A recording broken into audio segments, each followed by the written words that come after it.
Welcome to English academy. आप सभी का स्वागत है हमारे इंग्लिश एकेडमी के वीडियो में।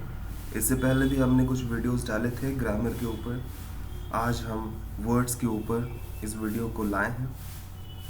ध्यान दीजिएगा, ये जो वर्ड हैं ये ईडियम्स एंड फ्रेजेस के ऊपर हैं, जो वर्ड्स प्रीवियस ईयर पेपर से ही लिए गए हैं। जो कलेक्शन ऑफ वर्ड्स हैं टॉप 50 ईडियम्स एंड फ्रेजेस वो प्रीवियस ईयर पेपर के हैं, इसलिए हमारे लिए ये सारे वर्ड्स इंपॉर्टेंट हो जाते हैं। तो आज हम इसे पढ़ेंगे और इसे याद करेंगे। मैं कुछ हेल्प करूँगा इसमें अभी आपको याद करने की, और अच्छे से पढ़ते हैं। आई तो फर्स्ट वर्ड है हम लोगों का once in a blue moon. इसका मतलब होता है समथिंग हैपन्स वेरी रेयरली, जो कि बहुत ही कभी कभार ऐसा हो कि होने के चांसेस होते हैं किसी भी घटना के। तो बोल सकते हैं कि बहुत ही कम, रेयरली, शायद ही कभी ऐसा कोई घटना घट जाए, उसे बोल सकते हैं once in a blue moon.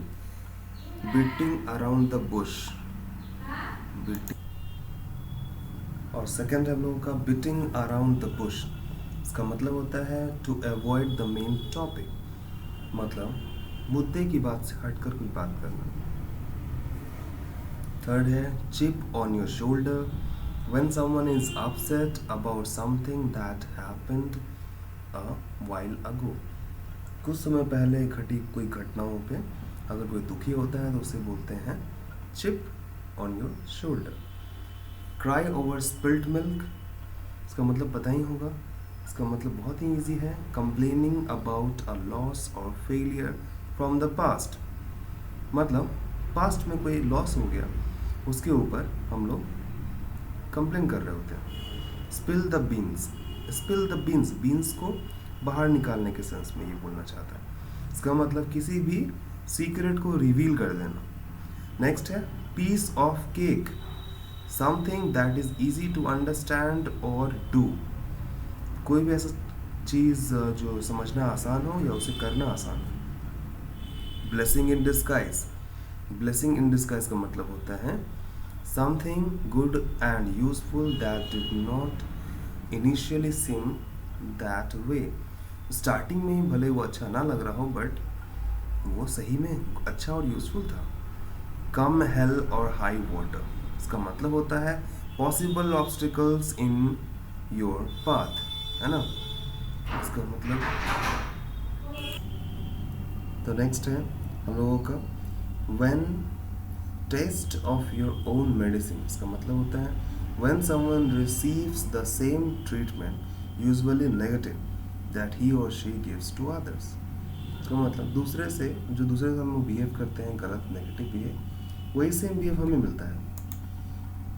Next आते हैं गोल्डन हैंडशेक। इसका मतलब ही होता है एक बड़ा अमाउंट, है ना, आपको एक बड़ा बिग सम ऑफ मनी आपको जब मिलता है जब आप रिटायर होते हैं, तो उसे कहते हैं गोल्डन हैंडशेक। मीन बिजनेस, इसका मतलब है बीइंग सीरियस, ठीक है।